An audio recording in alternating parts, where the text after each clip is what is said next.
nobody was hesitant to really make a change and adopt a change, and that really helped us to really make big leaps in all areas, including HR.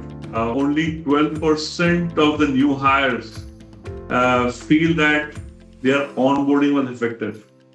Develop a deep expertise in one area, whichever area you're working in, but do not just dig deep, also traverse laterally. So become knowledgeable about adjacent areas of potential.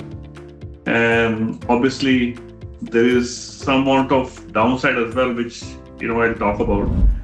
Good afternoon, everyone. Today we have Aadesh Goyal with us.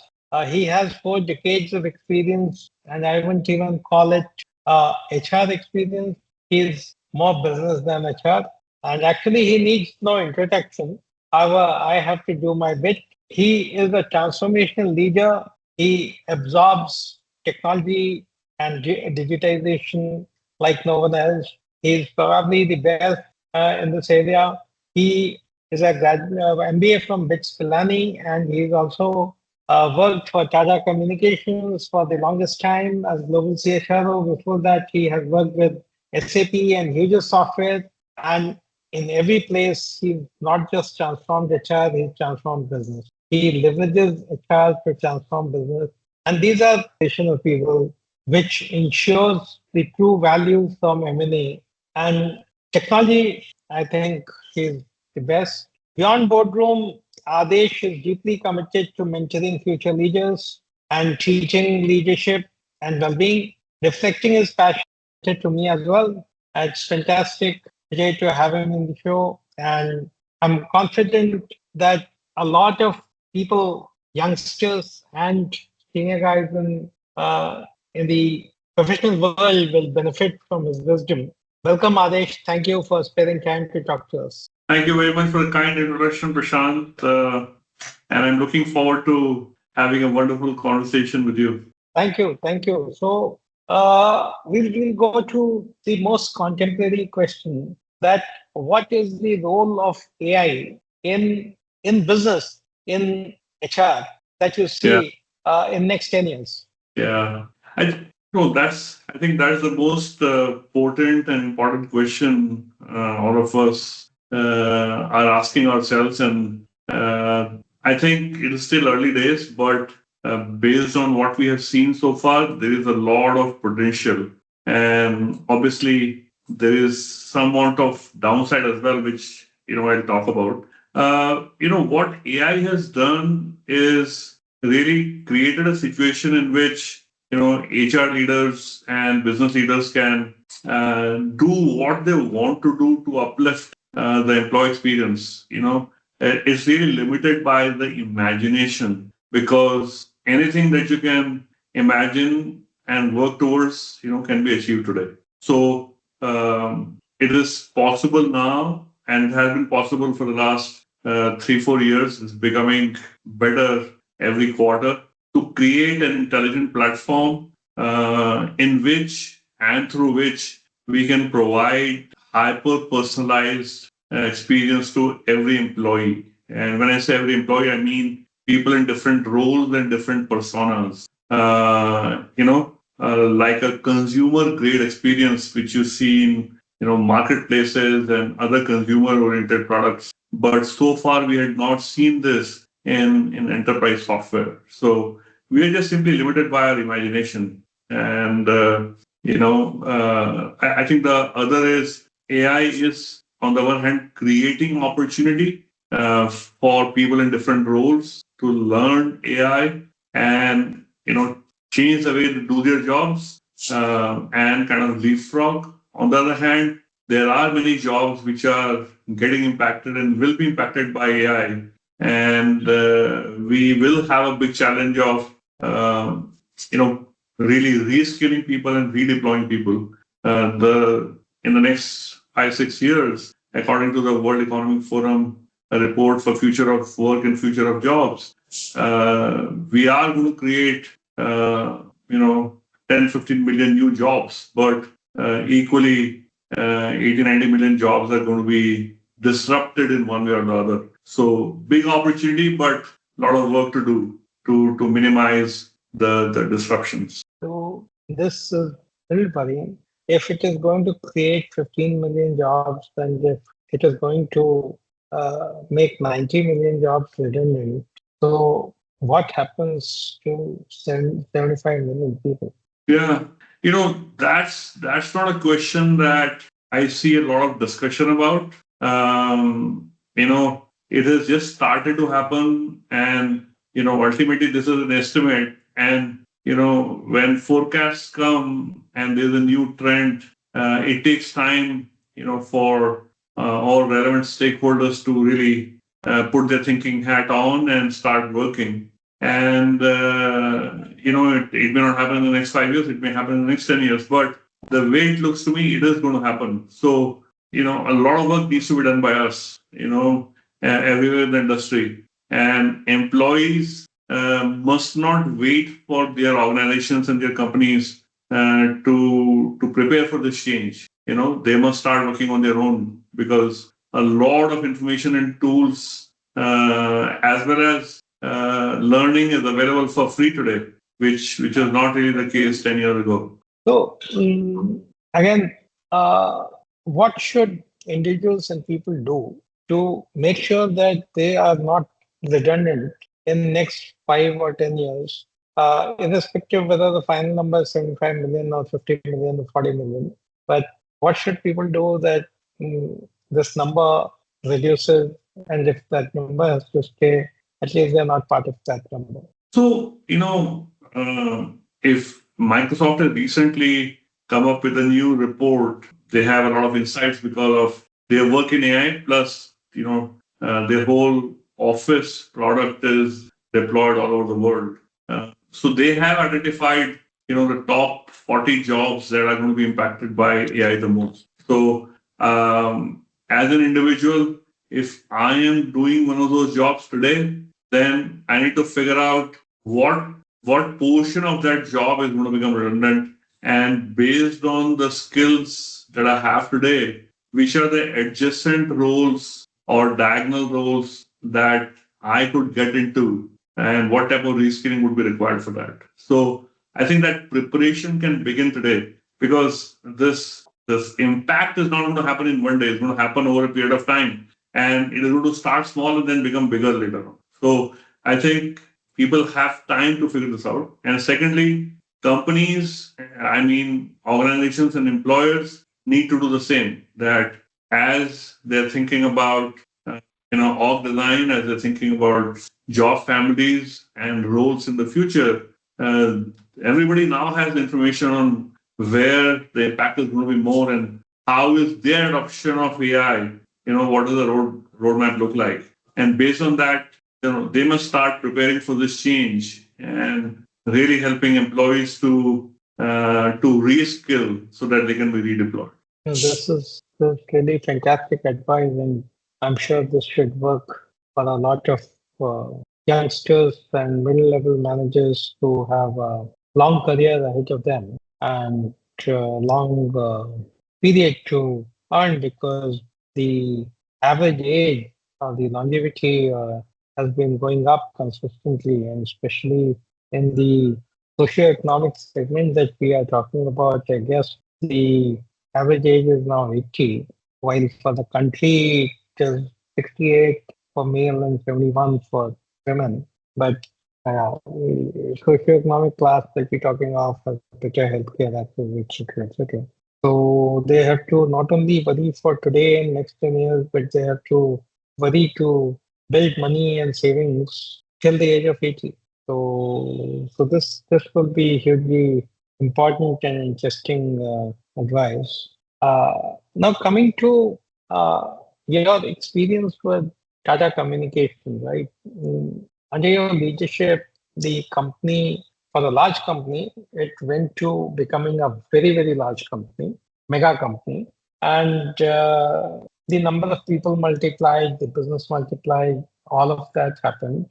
And with that, there was so much more to do in HR and business. and specifically for such a large company with large number of managers, and in India, because of the demographic structure of the country, people are becoming managers at very young age.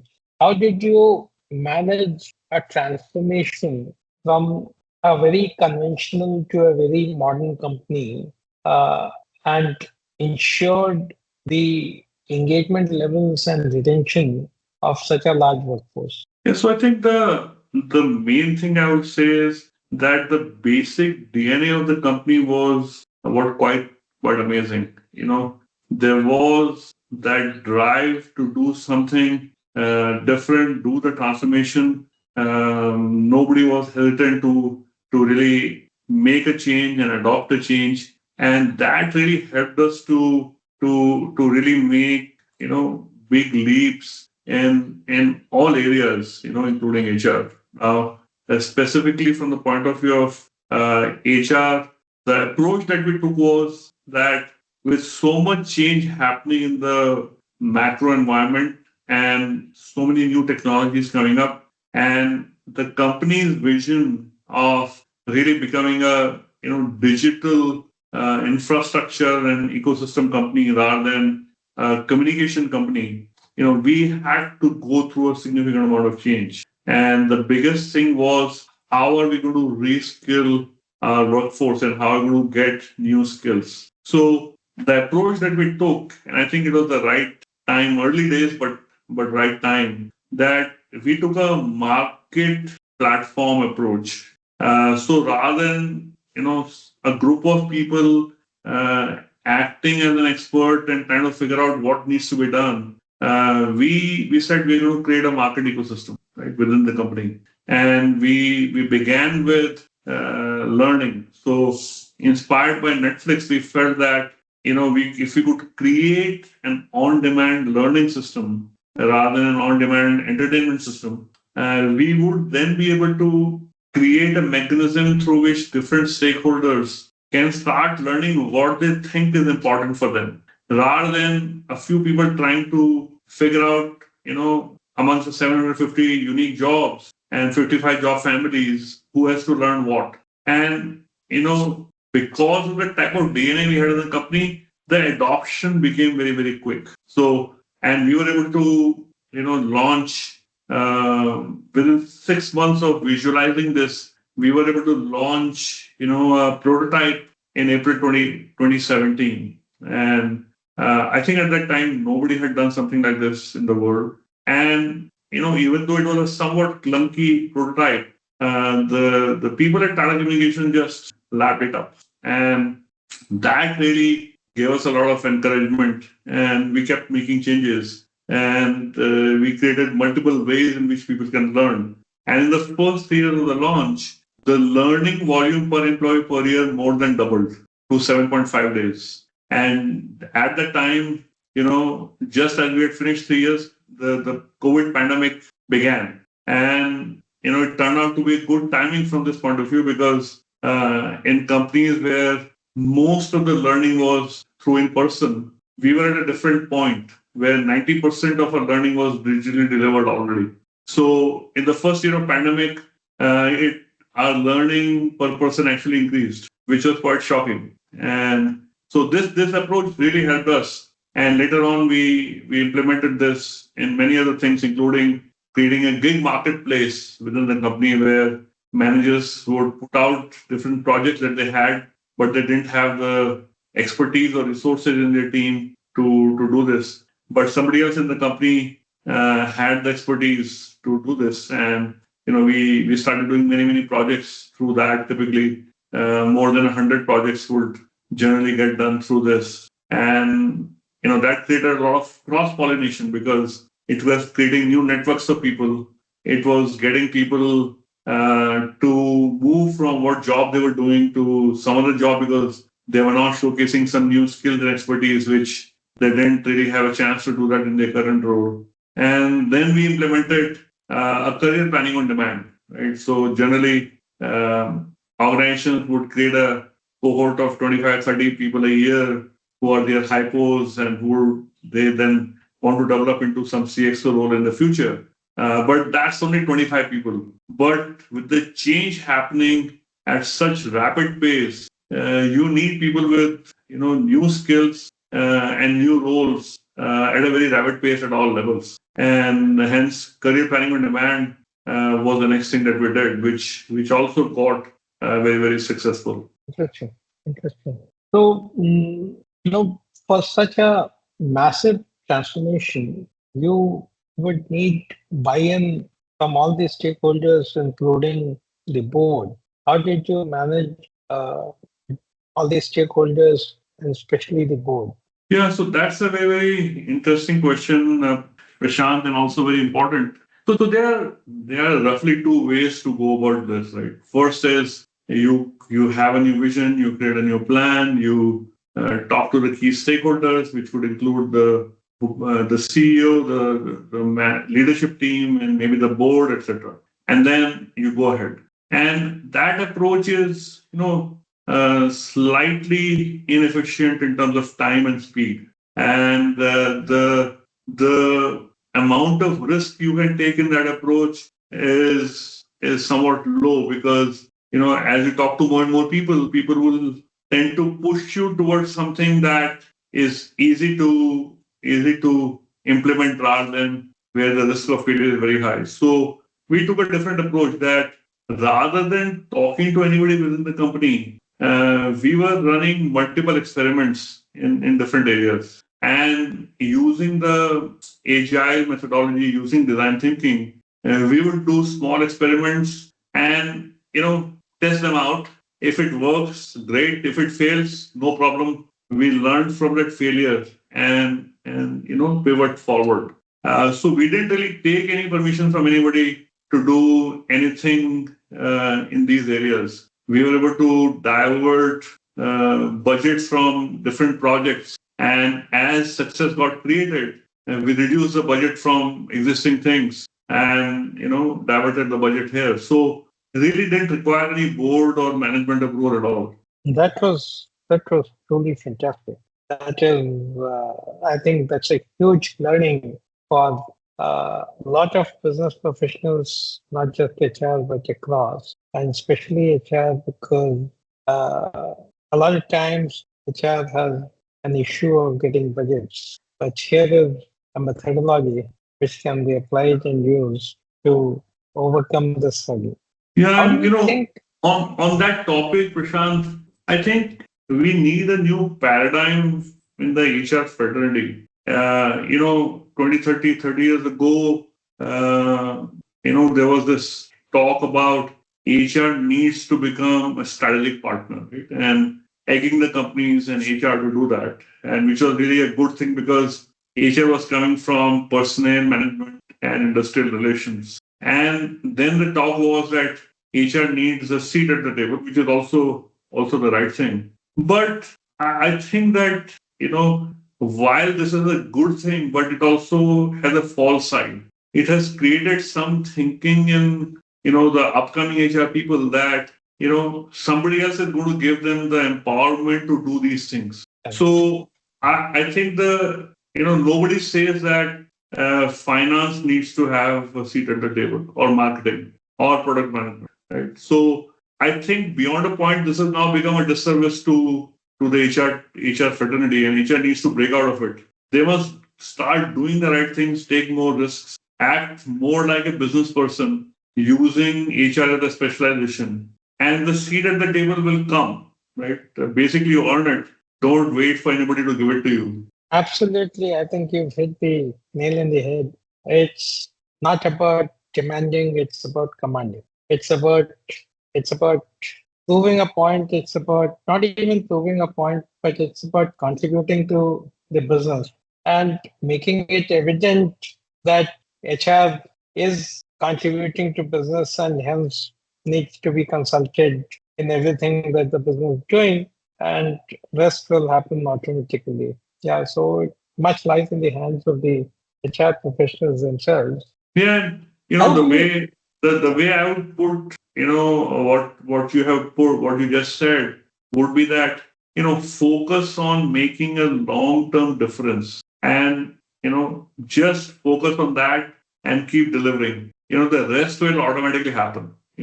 No need to do anything else. Basically, make a long-term difference to the company, and just do it slice by slice, slice by slice. The rest will automatically happen. Absolutely, absolutely. How do you think AI will change HR as a function? So I think the thing that we need to be careful about is that we must not entirely automate. We must augment. And by doing automation, sometimes in a full manner, we are going to lose control. And with any new technology, there's a period of experimentation and where things can go wrong. So the judgment making and decision making needs to be in the hands and minds of people, at at various stages. So, for example,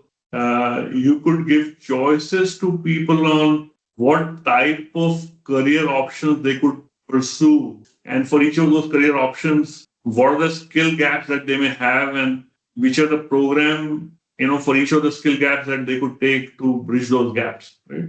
But leave the choice to the employee, right? Or when a manager is looking for hiring from within, or hiring from within versus hiring from outside, you bring all the choices to the manager and say these are the top five candidates, and let them make a choice rather than saying, no, this is what the AI is saying, so we must go with that because that's a better option. So some amount of human judgment where the AI may fall short or may make a mistake, I think is key. I think the second thing where we need to be careful is when you're discussing or work related to grievances, ethics, culture, human values, then I think we mustn't use AI beyond a point, because a lot of cultural, social, human sensitivity is involved, which AI is still not very good at. That said, suppose you were to take the skills related AI module and capability. Now there are solutions available today. At Tata Communications, we used a solution from Spire.ai, which basically understands skills cognitively and with respect to the context. So, for example, if you say costing, whether it is related to finance, is it related to product management, it is related to a cost accountant, is it related to manufacturing, it is very, very different meaning, right? And so once you understand skills and once you have an AI related to skills, you can now create skill profiles of all employees without them to input anything. You can create a skill profile of all the job descriptions. And then, skilling, learning, internal mobility, skill development, all of that starts to become easy. So that's one way in which, right, you could say learning,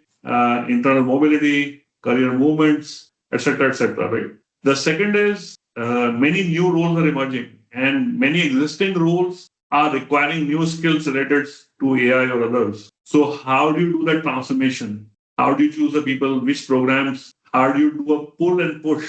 By pull and push, I mean create a pull so that more and more employees do this. But wherever you believe you need to push, which means create a path through which you are pushing this, through by identifying people who need to do reskilling. So that way, pull and push will get you the solution. Right? I think the second is roles can be now redesigned using AI. So many roles can be done, in the form of, but maybe three things, right? One is take a role, assign an AI agent below it, and the person is managing some AI and some people using that. The second is AI becomes your supplement or complement, and then a variation of these two. So, for example, let me take the role of a recruiter. For example, there are many things that a recruiter does,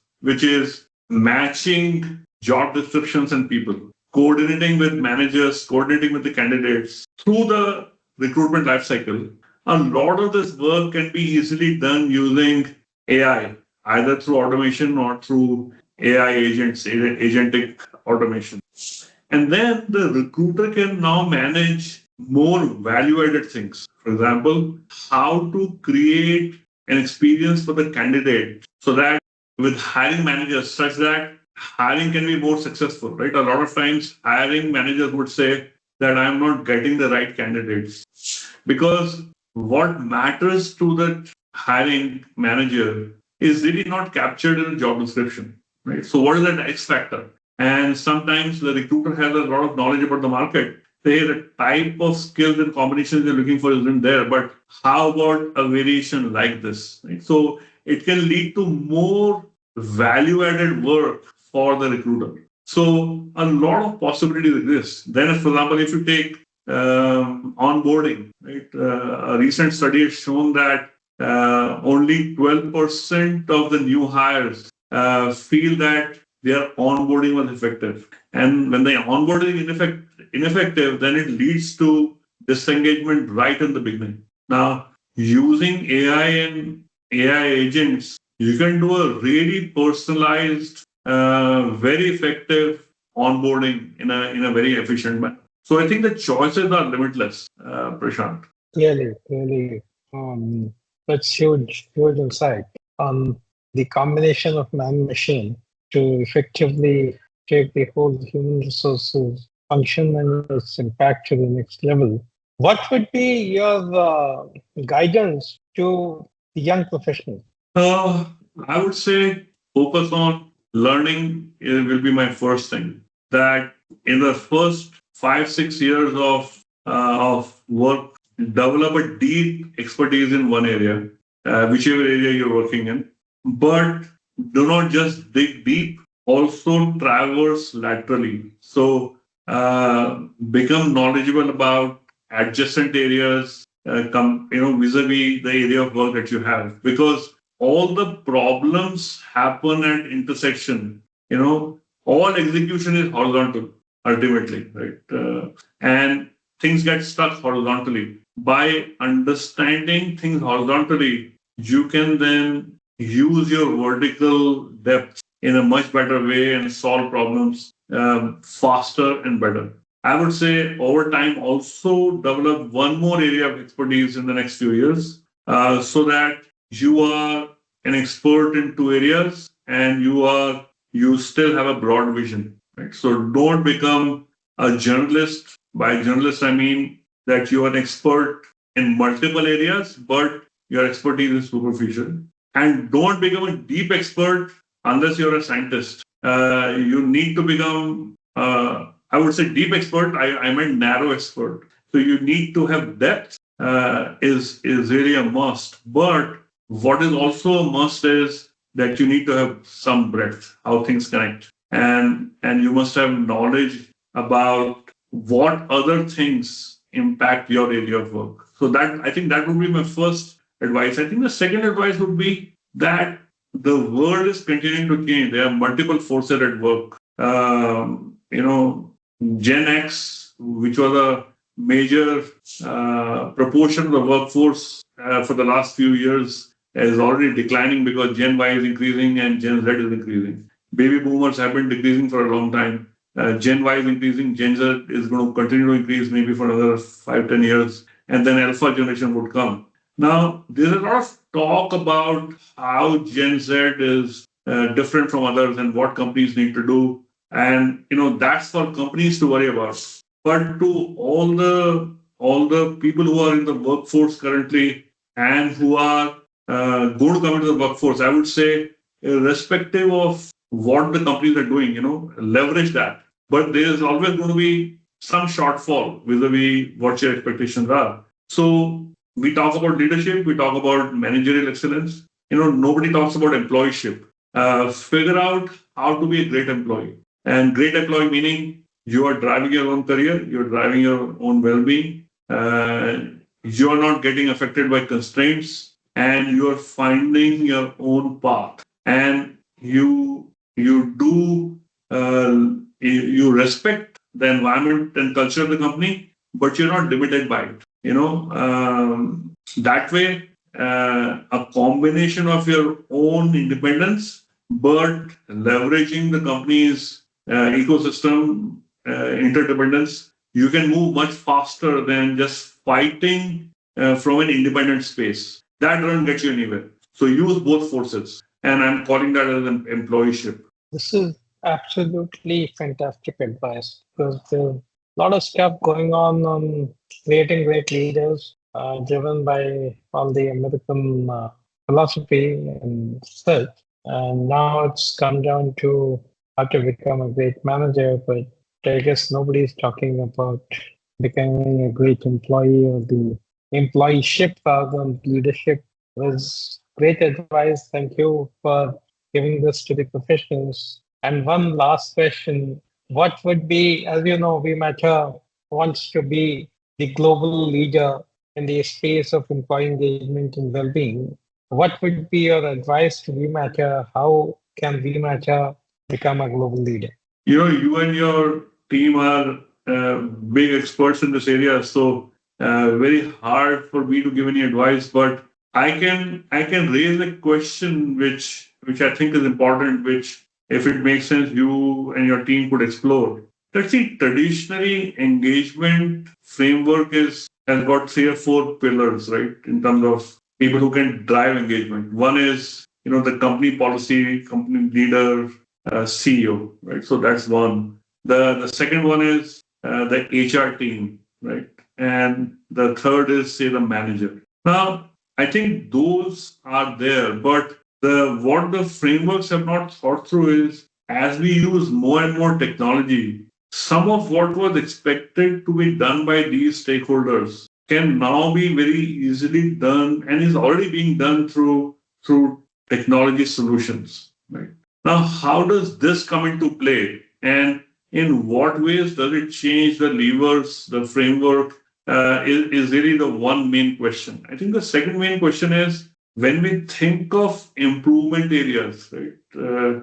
Areas which will have a maximum impact on increasing the engagement. It usually comes down to a derivative or a sub point of these three. Now, I think what we also need is a lot of information is available because of digital automation and augmentation. How do we take that into account? And when we do solutioning, how can solutioning leverage that? Because today it doesn't happen. So those would be something for you to think about as you think about the future. It may not be needed today, but with the way we are moving, I think it is something that could be quite relevant in the coming years, Prashant. Now, this is again very wonderful advice. So we're saying that organization, leader, manager, and employees themselves are 4 pillars. Now there's a fifth pillar which can take ownership and responsibility,